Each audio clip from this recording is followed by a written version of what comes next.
Pessoal, vamos lá então. Não, acho que tá bom. Pode ir? Então, as questões aí de revisão da nossa, do nosso bimestre. Primeira coisa, a ideia do essencialismo grego. O que tem a ética essencialista grega? Questão número 3 da prova será sobre isso. Que é a ideia de que a doutrina filosófica dos gregos diz que cada coisa tem uma natureza própria, que eles chamam de essência. Aí o Aristóteles vai falar da finalidade, né, do finalismo, como essência. Mas o que vocês precisam saber sobre a ética grega é essa, de que eles acreditavam, os gregos, de que o comportamento humano tem uma virtude que é própria do ser, ou seja, essência. E aí, nesse quesito, eu pergunto, o que é a felicidade para o Platão, enquanto grego? Para Platão, nós só somos felizes quando vivemos de acordo com a natureza e não somos forçados a viver contra ela. Para garantir a felicidade de uma cidade, portanto, seria necessário possibilitar ao cidadão o autoconhecimento. Isso é, conhecimento da sua própria natureza com as suas qualidades e suas habilidades. Em outras palavras, o que é a felicidade para a ética de Platão? É cada um poder viver segundo a sua virtude, segundo a sua natureza. E para ele, a cidade ideal é uma cidade que proporcionasse espaço para cada pessoa poder ser quem ela é, não é quem ela quer ser, tá? Não é uma ideia de liberdade, já que a crença aqui é de que cada um tem uma natureza já própria. Muito bem. Aí, para Platão, a política se faz nisso, nessa formação do caráter, e entra aquela questão das 3 almas. Lembra quais são as 3 almas? Concupiscível, irascível e irracional. Alma racional, que é a alma de ouro. Sensitível. Alma racional, que é a alma voltada para a razão, que é a alma de ouro. Abaixo do ouro está a alma de bronze. Qual que é? Irracível. E a alma de bronze, que é a alma representada pelo estômago e pelas genitais, que é o desejante. Alma desejante. Então, quais são as 3 almas e o que elas têm? Para Platão, cada alma tem uma proporção na formação do caráter.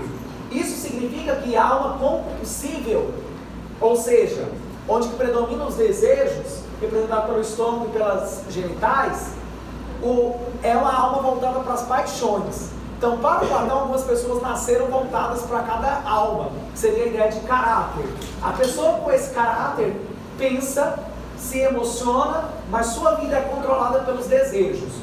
Quando precisa decidir alguma coisa, é a impulsividade do desejo que prevalece. Já a irracível, que é a alma das emoções, que é representada pelo tronco, pelo coração, é a que forma o caráter irracível. E o caráter racional, que aí entra uma outra questão. O caráter humano para Platão, como tem que ser? Tem que ser a predominância da razão em cima das emoções e dos desejos. Tá claro isso? Claro. Dá um zoom aqui. Alma racional, alma irracível, alma desejante. Isso se chama hierarquia, que vamos aí para a próxima questão sobre o Nietzsche. Que para o Nietzsche, esse tipo de ética, que foi uma ética grega cristianizada pelos filósofos medievais, formou um tipo de ser humano em que a moral, ou seja, o agir do ser humano, ele é construído na negação dos desejos e das emoções em nome do ideal. Frase do Nietzsche: em nome do ideal, nega-se o real. Em nome do céu, nega-se a terra. Em nome da felicidade futura, nega-se a felicidade do agora. Ou seja, pela promessa do céu. Isso constrói então a ética de rebanho. Então, que é sobre a ética de rebanho é ótimo. Rebanho, eu vou cobrar na questão 2 da prova. Descreva a ética de rebanho segundo Nietzsche. Para Nietzsche, o predomínio da história ocidental, que é uma história judaico-cristã, se fez elaborada naquilo que ele chama de uma moral de rebanho, ou seja, um comportamento de gado, um comportamento de massa, onde que o tipo de ação que os grupos seguem é uma ação guiada por um líder. O que o rebanho tem? Pastor, né? Então, segundo ele, o princípio bastante conhecido, por exemplo, a união faz a força, é uma expressão da moral de gente fraca. Por que gente fraca? Porque ao invés de dar conta da liberdade, segue o caminho da tradição, reproduz o comportamento. Isso cria, vamos lá, um livro que ele chama Genealogia da Moral. Gênesis vem de quê? Palavra Gênesis? Origem. A origem da moral. Para ele, a origem da moral, ela é racionalista, ou seja, Platão, racionalista, e foi erguida com a finalidade repressora e não para garantir o exercício da liberdade. Para Nietzsche, a moral racionalista também transformou tudo que é natural nos seres humanos em vício, falta e culpa, castigando qualquer transgressão. Quem sai do caminho é o transviado. O que a gente faz com o transviado? Vai fazer punição. Pune para que ele volte para o caminho, siga a tradição, reproduz o comportamento. Bem e mal são invenções da moral racionalista. A moral dos ressentidos. Para ele, o judaico-cristão, que é o homem moderno, o homem contemporâneo, é aquele homem que fica se condenando, sabe? Ressentido, todo o tempo levando a culpa. Nossa, sou errado, sou um pecador, por minha culpa, minha tão grande culpa. Então, isso é a moral do ressentido. Baseada no quê? No medo e no ódio à vida. Aí, gente, entra a explicação por que a moral do fraco. Olha só. Por que a moral do fraco? Para Nietzsche, o cristão é fraco uma vez que sua ação...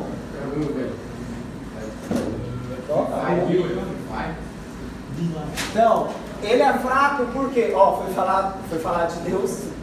Então ele é fraco porque provém de uma invenção de valores que passa a negar a vida. O que é a vida para Nietzsche? A vida para Nietzsche é o próprio viver, é a paixão pela viver, é o que ele chama de vontade de potência. Então, vontade de potência, o caráter ativo presente em nós, o desejo de viver. E o cristianismo nos ensina a negar a vida em nome de uma vida futura. Para ele, o idealizado no mundo ocidental provém de uma inversão de valores, que passou a considerar o fraco como melhor que o forte. Como assim? Felizes os que são julgados pelo meu nome, porque deles é o reino do céu. Benditos os amaldiçoados, né? Ou seja, é uma negação aonde que o bem, o bom é o fraco e o ruim é o forte. As pessoas que se impõem, se colocam, são consideradas fracas, são consideradas ruins. E as pessoas que são ressentidas são consideradas fortes. Para Nietzsche isso é uma inversão, ok? Por isso moral do fraco como comportamento ocidental. Dúvida? Aí entra uma outra questão. Question number 1. O significado de Apolo e Dionísio nessa crítica de Nietzsche.